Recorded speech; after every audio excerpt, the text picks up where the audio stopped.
unfortunately, the portal is going to have a really tough impact the high school player in that 23 and 24 class. Okay, I want to welcome everybody. We will be talking with not only college coaches, we're going to be talking with major league and minor league players and coaches, travel ball organizations, as well as high school coaches from across the country. Want to make sure you subscribe, want to make sure you like, and any comments or questions that you have, leave them for us down at the bottom, and I'll make sure I get them answered. This is Chris Pollard. Hi, Chris. This is Walter Beede. Hey, Walter. How are you? I'm good. How you doing? I'm good, man.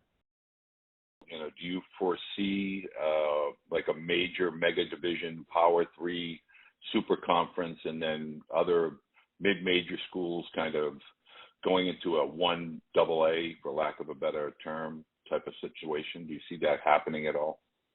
That's a great question, and to answer it candidly, I could see it going one of two directions. I think if there is an unwillingness at the institution and conference level to separate sports based on which conference they compete in, then yes, I think inevitably we're probably headed towards super conferences in baseball, just like football. And let me explain my answer a little bit further. My understanding is that part of what the Transformation Committee, which is essentially a deregulatory committee that's been tasked with, more than anything, taking the NCAA out of certain liability and litigation risks. And there's going to be a sweeping set of proposals that will deregulate all of college athletics. Things like the number of coaches that you can have on a coaching staff in sports, the number of scholarships that can be offered by sport. The other piece of this that I've been told that's being proposed with the Transformation Committee recommendations is that sport to sport within an institution, you may institutionally determine what level and what conference that sport would compete in.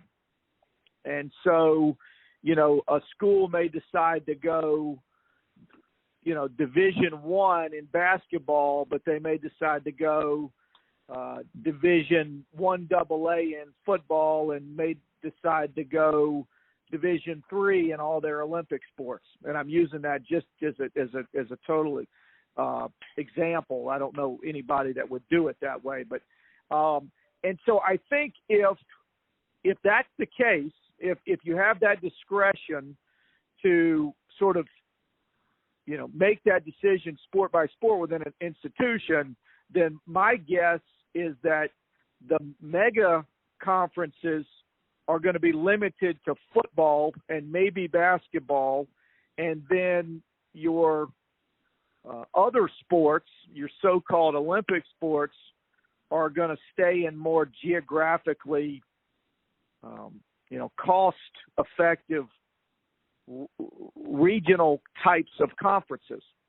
And that's a long-winded answer, but if Alabama decides no, whatever conference football's in, that's what the rest of our athletics department is staying in, well then yes, you can almost be guaranteed that baseball will go to a mega conference format. But if football can compete in a mega conference, but maybe everybody else can compete in a more geographic centric SEC, then I think then football would kind of break off and do its own thing. I mean, that's fantastic insight. And so a follow-up to that would be, in light of the fact that Major League Baseball made all those changes with regard to numbers of rounds and number of players selected, and more importantly, the date of the draft, what type of impact does that have with college baseball? And meaning, if we looked at last year's draft, approximately 650 athletes were drafted, and of that, 450 were four-year college students, or within the four-year college program. Do you think college baseball now more than ever has kind of taken over or replaced short season teams of the past? Has it become more of a developmental arm for professional baseball? That's a great question, and it seems like that's the vision of Major League Baseball. I'm not sure that there's the level of collaboration and communication that needs to be in place if college baseball is going to be viewed as a more developmental, to use your term, arm of Major League Baseball. And the reason I say that is because if Major League Baseball really was in tune with the needs of college baseball and cared about the success of the sport, they would be open to and actively working to move the draft back to a more logical date in June. Do you feel like the draft now kind of says to the high school student athlete, you're better off going to college? I mean, it doesn't seem, in years past, maybe 400 or 500 high school student athletes would get drafted.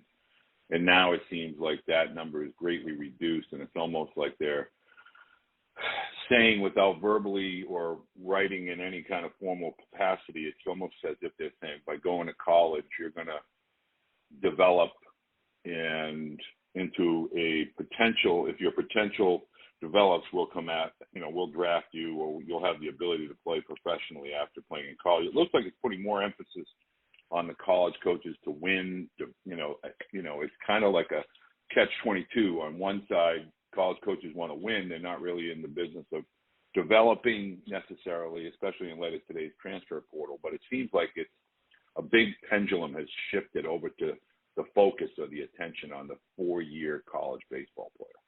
Yeah, no, I think that you made great points. My thought on that would be if that's the goal, one of two things would really help this process and eliminate a lot of the uncertainty that ultimately impacts the players, and they get caught up in the uncertainty and the roster implications of the uncertainty. One would be move the draft earlier in the summer, because that gives everybody a chance to kind of know where they stand. And number two, another idea that I've heard floated that I think may make some sense is that essentially, much like in basketball, if a high school player wants to be considered for the draft, that they would need to declare for the draft, and that would then sort of put everybody in a position of at least understanding everybody's intentions, and I'm sure there would be some room in there for them to wiggle out of that, much like there is in basketball if they decide if they test the waters and ultimately decide, no, I think it's in my best interest to go to college first. But I think at some point there's got to be okay, you're declared, I'm putting my name in the draft, and I'm foregoing my spot in this incoming class at this university. Because as we have it right now, college programs don't know until early August what their roster is going to look like, and if we're going to continue to be an equivalency sport and not a counter sport, it makes it virtually impossible to navigate the equivalency piece. Yeah, I've heard from a few coaches on that August piece, and it kind of leaves a lot of people in limbo, including families. Absolutely. So, absolutely. Let's another kind of follow-up question to that is, how do you as a coach send your athletes out? And I kind of ask this with the backdrop of the transfer portal and the upcoming potential changes that could be occurring with multiple lateral transfers over multiple times during the course of the year. How do you now send your players out to summer teams? Has that been affected at all? In other words, it used to be viewed where you just send a whole bunch of people out, but I've spoken with a few coaches who I wouldn't say have become apprehensive, but they're kind of changing their mindset with regard to, if I send my catcher out with a couple of pitchers and all of a sudden one of those guys decides to transfer and wants to grab another guy, or there's, I won't say other coaches talking to other athletes from other programs, but is summer baseball becoming part of the portal process with regard to athletes, trying to get athletes to follow them back to different college campuses, or do you find that, there's nothing changing with regard to your summer? No, I think it absolutely. I think I think with the impact of NIL, I think absolutely summer baseball is becoming sort of an area that really is open to tampering in terms of guys sort of getting into summer baseball and almost testing the waters, so to speak. And I would be really uncomfortable. I mean, we're in a fortunate position because not too many kids are going to walk away from a Duke education. But if I were at I coached at Appalachian State, Walter, for 8 years before I took the job here at Duke. If I were back at Appalachian State in this current climate, I would be really uneasy about sending my guys out into summer baseball. Yeah, I mean, because it's almost become, if we look at the case of the young guy, the Friday night starters from, like, say, Georgia Southern, pick any mid-major, and suddenly they shine and they look out and somebody's saying, come to ACC, SEC school and, the licensing money and so forth. It almost is looked at these mid-majors now are going to struggle with trying to send guys out to college summer programs for that very topic. Absolutely. Yeah, absolutely. I would be. Yeah, go ahead. Does Duke offer, I know, speaking for one SEC school, they're now offering the opportunity for insurance for loss of value, perceived loss of value. Does that ever come into your realm with regard to a student athlete saying, like a Jonathan Santucci? I mean, I grew up with his whole family. I grew up with his dad. He comes out of high school, and he potentially has a value based on whatever metric draft. Is that something that Duke offers to student athletes? Yeah, and I think more and more schools are going to, but there's an important distinction there, Walter, between loss of value insurance, which is really only available for about the top 10 picks in the draft, the top 10 overall picks, and then disability insurance. And I think more and more schools are offering disability insurance, which is protection against an injury, and the impact that an injury might have on a player's draft status, versus loss of value, which I think is still pretty rare in college baseball, and maybe only really only affects maybe a dozen or so players. But I think now a lot of schools are putting their players in a position where they're going to fund disability insurance for them to protect against injury. And we're doing that. So I guess my last question would be, and I think this is fantastic, and I really appreciate you taking the time. Has your recruiting changed, your recruiting process, your recruiting philosophy in light of the portal? Where does the high school athlete come into play with regard to, your recruiting process? Yeah, no, I think that everybody is going, to probably trim down the number of high school commitments that they have in a given class so that they have room to see what might go, what options and what players might go into the portal in the spring, so that you don't wind up with so many freshmen that you don't have roster space to go out and recruit a player that might be a good fit for your program out of the portal. So I think unfortunately, the portal is going to have a really tough impact, especially considering we've still got one more year of all these athletes with an extra year of eligibility because of COVID. It's going to really impact the high school player in that 23 and 24 class, because schools are going to look at it and say, hey, I don't, that little more marginal player, I don't know if I should commit that guy versus waiting and seeing if there's a similar type of player that goes into the portal with maybe 2 or 3 years of college experience under his belt. Have you benefited at all from like the Ivy League guys that got the 2 extra years because of the no conference play? We have. We have. Yeah, and they're good players, and they're very good. And right. those kids are good fits for Duke because they're the right type of student. Well, Chris, I want to thank you. The 2 books that I've written so far, one's called The Process and one's called The Recruiting Process. And the whole reason for me doing these types of books is I find that the world of youth, the business of youth travel baseball that starts at ridiculously young ages.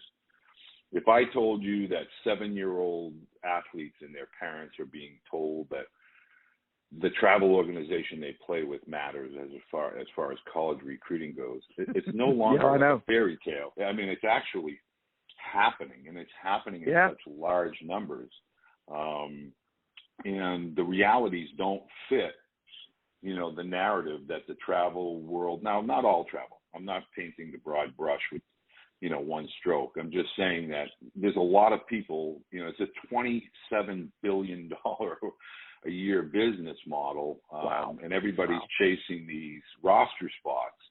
And I deal with families from all over the country, and, some of the things that are said to them, are just not true. And as you know, I'm a big advocate of the college process. I lived it at the high level.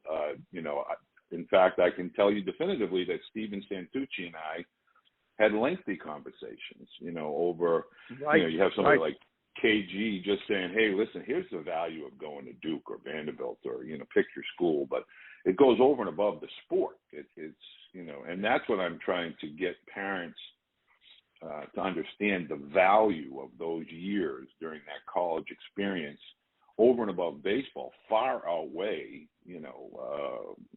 a few $100,000 to go behind a chain link fence for what is now, if you're a high school kid, you're going to be there for at least 2 years. So that's really what my next book is going to be about, is the shift. It's a big shift. There's a big, and whether the super conferences come or not, it's going to have a whole different, the direction of youth baseball is going to change. And a lot of high school parents need to understand there's not enough room at the end for everybody who's told they're going to be, a college baseball player. Just regardless of the level of division, there's just not enough seats that are open for them to, to be a college baseball player. So, but I appreciate your time, Chris, very, very much. And if I can ever help at all, I always am dealing with some pretty high level. KG's got another kid that I sent there from Westford Academy, but he's a 2023 Army. Who's that, Walter? His name's Carson Cormier. Okay. He's an elite academic. His dad his dad was a 4-year starter for Neil McPhee at Northeastern. He then pitched 8 years in the Oakland A's minor league system. His son Carson is 6'7", right-handed pitcher. Right now, he's growing into his body, so he's got long limbs. He gets a little deep in his backside, but he'll flash a 91 and 92. Got good secondary stuff. But what happened to Carson is that his high school didn't play baseball for 2 years because of COVID. Right. And so he didn't get any reps. And so he kind of, while he was growing, he wasn't getting those reps to kind of smooth everything out. So I got him into a post-grad year with Kevin at Phillips Andover. And he's there now. Great. And I believe he's going to, he's going to develop. He's got good pitchability now.